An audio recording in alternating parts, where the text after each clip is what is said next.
Hey guys, what's up? कैसे हैं आप? And today is Sunday. Usually my podcast come on Saturday and आज Sunday है और मैं अभी अभी जिम से आया हूँ। संडे को ट्रेनिंग करना भाई अलग ही लेवल का टास्क है क्योंकि पता नहीं कहाँ से इतनी भीड़ आ जाती है। भीड़ जनरली भी होती है बट जब से मैं बड़ा हुआ हूँ मेरा एक ही मकसद रहता है कि मैं खाली जिम किसी तरह ढूंढ सकूँ और कम से कम लोगों के इर्द गिर्द ट्रेनिंग कर सकूं। But I think it's a proof of my faith कि मैं क्राउडेड स्पेसेस में भी बहुत ही ब्यूटीफुली नेविगेट कर लेता हूं अपने आप को। मुझे फ़र्क नहीं पड़ता इतना। But ideally if I act like a brat and if I keep a condition then if I had to choose I would love to train in an empty gym. That's an ideal place and that's an ideal place and ideal situation for me to train in। And मैं भी अभी gym से आया हूँ भाई और मुझे ऐसा लगता है कि भाई जिम में ऐसा लगता है कि सबके सब ना इस दुनिया पे एहसान कर रहे हैं ट्रेनिंग करते हुए। वो घर से निकलते हैं दुनिया पे एहसान करते हुए and with utmost humility and kindness मैं ये बात कहना चाहूँगा कि भाई पता नहीं इस दुनिया के यूथ को क्या हो रहा है यार। हर बच्चा हर लड़का पता नहीं कौन से ड्रग्स खा के 5 दिन के अंदर अपनी बॉडी को कुछ चेंज करके जिम में इस तरह घूम रहा होता है जैसे कि उसने दुनिया जीत ली। शायद उनको हाई मिलता होगा ये नई शेप में देखकर। बट दुख की बात यह है कि अपनी ज़िंदगी का जो पर्पस है ना वो प्रोसेस में होता है, एंड गोल पे नहीं होता है। जब ये जितने भी बच्चे हैं जो 2-2 महीने में अपने आप को अपनी बॉडी जो नकली सी बॉडी बना रहे हैं कुछ पता नहीं खा पी के आई डोंट नो, ये लोग पर्पस और पूरा का पूरा मुद्दा मिस आउट कर रहे हैं। वो ये है कि वो जो प्रोसेस है जिसमें आप अपने आप को पहचानते हो और जानते हो और नए नए लेवल्स अनलॉक करते हो अपनी मेहनत से और न्यूट्रिशन को समझते हुए अपने खुद की बॉडी को समझते हुए, वो जो प्रोसेस है that makes you a great human being, that adds lot of value to you as a person. But ये जो बच्चे हैं इनको फास्ट रिजल्ट के चक्कर में ये लोग उस पूरे के पूरे प्रोसेस को काट रहे हैं। एंड अगर आप कहीं पर भी कभी भी पढ़ोगे इन ऐसे केसेस के बारे में it never ends in like उसका काफ़ी डिज़ास्टरस एंड होता है। एंड उसके बारे में मैं इतना बोलना नहीं चाहूँगा क्योंकि मुझे ऐसी इस मुद्दे पे ना तो मैंने कभी पढ़ने की कोशिश करी है ना जांचने की कोशिश करी है, ना मुझे ये मुद्दा किसी भी वे में अट्रैक्ट करता है और ना ही मैंने कभी ज़िंदगी में भी सोचा इसके बारे में कभी भी, ना ही मुझे इसने कभी क्यूरियस महसूस करवाया है। I genuinely respect great some like great athletes, desi proper lifters and even जो लोग कहते हैं ना देसी खुराक वाले एथलीट्स, मैं उनकी भी बहुत रिस्पेक्ट करता हूँ क्योंकि they are the real strong people, they are actually strong people. And I feel ये जो दिखावे की दुनिया है ना जिसमें इंसान को लगता है कि बाहर मैं कैसा लग रहा हूँ यही एंड गोल है, यही मेन है मेरे लिए, उसे पता ही नहीं है कि वो तो कुछ है ही नहीं like in the true sense. तो जो भी इंसान अपनी अपीयरेंस को चेज़ कर रहा है ना वो इंसान ऐसे इरेटिक चीज़ें चुनता है और सोचता भी नहीं है कि इसके ये कहाँ जा रही है, ये चीज़ कहाँ लेके जाएगी मुझे, इसका एंड रिज़ल्ट क्या है, कौन से लेवल पर मुझे तकलीफ़ या दुख या फिर हार्म पहुँचाएगी। और आई थिंक ये बहुत ही मैं कभी भी मैंने इस बारे में ज़िक्र नहीं किया क्योंकि मैं इस डार्क साइड के बारे में मैंने कभी ना तो सोचा है ना कभी देखा है ना कभी जाना है। बट अभी मैं आजकल जैसे जिम जाता हूँ ये तादाद बढ़ती जा रही है एंड काफ़ी अलार्मिंग और कंसर्निंग सी चीज़ है ये। और जब से आई थिंक ये सोशल मीडिया भी जब से बूम हुआ है लोगों को लगता है कि कई लोग तो अपनी प्रोफाइल को चेंज करने के लिए ताकि मैं ऐसा दिखूँ अपनी प्रोफाइल पर, कई लोग उसके लिए भी ऐसा कुछ कर रहे हैं। दैट इज़ इनसेन यार। आई फील बहुत हद तक लोगों को अब तो ऐसा हो चुका है कि मिथ बन चुका है एक बंदा जो अपनी बॉडी बहुत ही नेचुरली बनाता है, जो कि स्टार्टिंग से सृष्टि का निर्माण ही वैसे हुआ है, अब वो एक मिथ बन गया है कि बंदा जो नेचुरली फिट है या फिर फिट रहता है। आप मानोगे नहीं क्योंकि मैं क्लोज टू 2 डेकेड से ट्रेनिंग करता आ रहा हूँ और when you train for so long you understand a thing और टू अबाउट योर बॉडी। जब मैं अपने न्यूट्रिशन राइट कर रहा होता हूँ और खा रहा होता हूँ और रेस्ट प्रॉपर ले रहा होता हूँ तो मेरी बॉडी 1-1.5 महीने में ट्रांसफॉर्म हो जाती है। आप मानोगे नहीं पूरा का पूरा जिम मेरे पीछे आता जब मैं जब मैं सूसू करने आता हूँ, दे आर थिंकिंग कि I am injecting something to my body.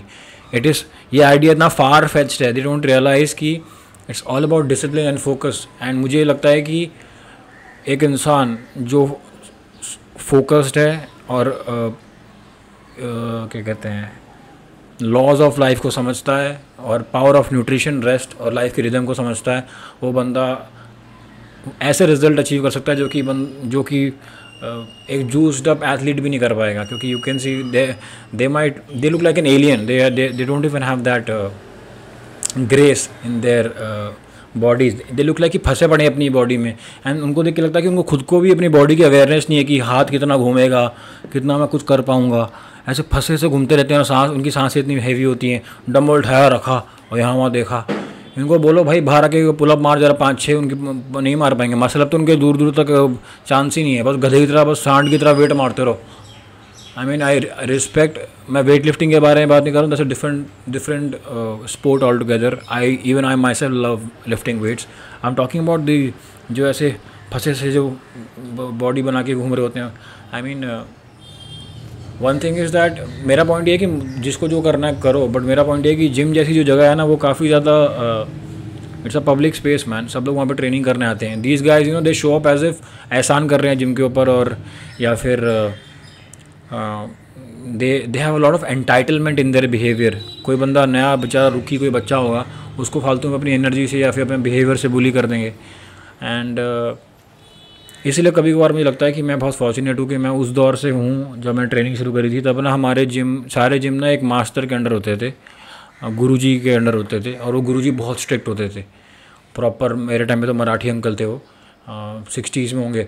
And सबको डर लगता था, हाथ में उनकी छड़ी होती थी, एंड सबको कार्ड पे लिख कर ट्रेनिंग मिलती थी। और बड़े बड़े जो वहाँ के लोकल जो बॉडी बिल्डर भी आते थे, प्रॉपर डिसिप्लिन वाले bodybuilder, loose T shirt पहन के, वो भी उनके पैर छू के अंदर आते थे, चुपचाप कोने में ट्रेनिंग करते थे। हेडफोन का कल्चर भी नहीं था। हेडफोन का कल्चर कैसे होगा, क्योंकि तब शायद स्मार्टफोन भी नहीं थे। स्मार्टफोन शायद आ गए थे, आने लग गए थे, सोनी एरिक्सन वगैरह थे, तो फ़ोन में रेडियो वेडियो बजता होगा, बट वो भी हर इंसान के पास, मासेस के पास नहीं था वो फ़ोन, हर किसी के पास। तो यूजुअली रेडियो प्ले का होता था जिम के अंदर। मुझे अभी भी याद है, मेरी 2 महीने की छुट्टी थी 9th स्टैंडर्ड की, एंड तब मैं सुबह सुबह ट्रेनिंग करने जाता था। तो रेडियो चल रहा है और रेडियो में बातें कर रहा है, वो प्रॉपर शो चल रहा है रेडियो का। फिर बाद में नेक्स्ट गाना बजेगा ये वाला, और ऐसा मेरा गाना बजता था, झलक दिखला जा। सॉरी, मैं बीच में प्रोटीन भी पी लेता हूँ। एंड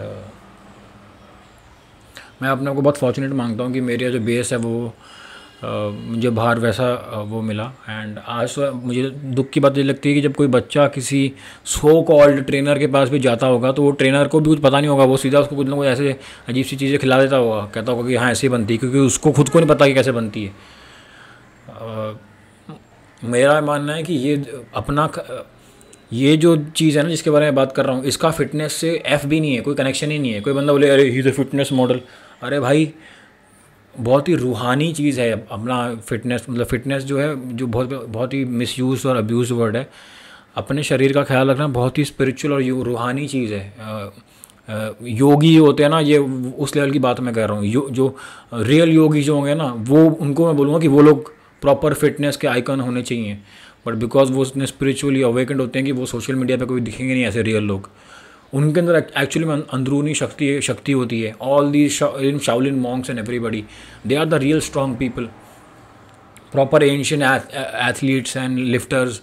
मेरे दादाजी के ज़माने के लोग, जब ये लोग सब लोग होते थे, क्या कहते हैं, गामा पहलवान वगैरह, ये सब लोग भाई रियल स्ट्रॉन्ग लोग हैं भाई। इनके सारे किस्से एकदम अनरियल कहानियाँ हैं, वो रियल बातें हैं सारी सारी। ये लोग एकदम हम्बल काइंड लोग होते हैं, क्योंकि हम्बल और काइंड वही इंसान होता है जिसे अपनी स्ट्रेंथ और पोटेंशियल का एहसास और पता है वो क्या है। एक किंग हम्बल इसलिए होता है क्योंकि उसे पता है वो किंग है, उसके ऊपर कोई भी नहीं है, he is not threatened. Similarly being humble और having humility is a sign of knowing और being aware about your inner potential.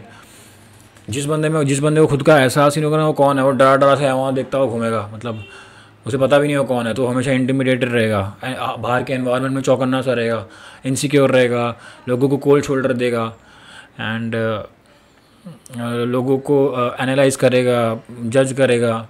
मेरा मानना है कि इंसान अपने आप को 24 घंटे अब्यूज़ ही करता है। और इस पूरी की पूरी दुनिया में, ब्रह्मांड में, सृष्टि में, दुनिया में सिर्फ एक ही करेंसी है, and that is the currency of intention. And वो करेंसी हर इंसान फिजूल में वेस्ट करता है दूसरे लोगों पे स्पेंड करते हुए, उनको जज करने में और उनके बारे में सोचने में। पैसा तो कुछ भी नहीं है, तो हर देश में अलग नाम है पैसे का, कुछ और चीज़ एक्सचेंज करते हैं, उनके मूल्य अलग हैं। बट गॉड की नज़र में सिर्फ एक ही करेंसी है, वो है currency of intention. Intention creates worlds, intention is everything. And because इंसान को खुद सेल्फ अवेयरनेस नहीं होती, वो इंटेंशन को लेफ्ट, राइट एंड सेंटर सुबह से रात तक मिसयूज़ करता है। अपनी अमूल्य इनवैल्यूएबल इंटेंशन को सुबह उठते ही वेस्ट करना शुरू करता है किसी और का रील देखते हुए कि किसी और ने क्या क्रिएट किया है। दुनिया ने क्रिएट करके डाल दिया अपना सामान, तुम बैठ के बस देख रहे हो और अपनी इंटेंशन थॉट्स उसमें घुसेड़ रहे हो। अपनी इंटेंशन और थॉट्स को हमें अपना वर्ल्ड क्रिएट करने में लगानी चाहिए कि हम क्या कंट्रीब्यूट कर रहे हैं इस एग्जिस्टेंस में, इस दुनिया में, हम अपनी लेगेसी के लिए क्या कर रहे हैं। हम तो वही देख रहे हैं पूरे सुबह से लेकर रात तक, हम वही कर रहे हैं जो कि दुनिया करके जा चुकी है, हम उनका कचरा देख रहे हैं बेसिकली, जो करके जा चुके हैं। Life is very short and I think हमें अपना पार्ट प्ले करना चाहिए। बैठ के गधे की तरह से ऑडियंस के ताली बजाने के लिए नहीं आए, बट आई थिंक लोगों को ये बात पता नहीं होती। कई लोग तो ऐसे होते हैं जो कि सेट के बीच में रील देखते हैं। एक्चुअली मैं तो ये कहना चाहूँगा वो रील के बीच में सेट मारते हैं, क्योंकि लोग बोलते हैं अरे एक बहुत ही डीप स्पिरिचुअल डायमेंशन है, and I think that is the main dimension जिसके बारे में बहुत रेयरली लोग बात करते हैं। That is the main thing that transform your body, your ethics, your etiquettes, your respect towards the movement, your involvement. That is the game changer. What do you do between sets are important, but more important than the set is what you do between the set. How prepared you are, how surrendered you are, and how involved you are. Nobody talks about these things. This is what separates a winner from the rest of the other so-called people around. And this is what it means to have a winner mentality, to stay in your own lane. Somebody asked me in the gym, bro, photo में तो बहुत बड़ा लग रहा था। I'm like कि भाई पता नहीं तुझे क्या लग रहा है, तुम ये कि मेरे बारे में देख के क्या सोच रहा है, तू अभी भी मेरे बारे में सोच रहा है। लग रहा होगा बड़ा, तूने देख लिया होगा, मुझे नहीं पता भाई, मैं लेग्स मारने आया हूँ, ट्रेनिंग करने आया हूँ, but I don't know bro, you are. And then immediately उससे बात करके मैंने डिस्कनेक्ट कर दिया अपने आप को, क्योंकि मुझे उस टॉपिक में घुसना नहीं था। सो अब दुख की बात नहीं, एक्चुअली इट्स अ फैक्ट। जब लोगों को पता ही नहीं हो खुद कौन है, तो वो अपना वक्त वेस्ट ही करेंगे ये जानने में कि बाजू वाला क्या कर रहा है।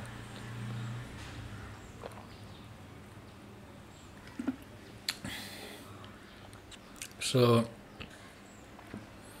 इट्स वेरी इम्पोर्टेंट टू एक बहुत बड़ी, अब तो बहुत ही रेयर किस्मत वाली बात होगी कि आपको कोई अच्छा गुरु मिल जाए, जो कि अगर आपने अपने वेलबींग को, अपनी बॉडी को आउटर वे में समझना शुरू कर दिया, it seeps into every area of your life, it will transform you inside out.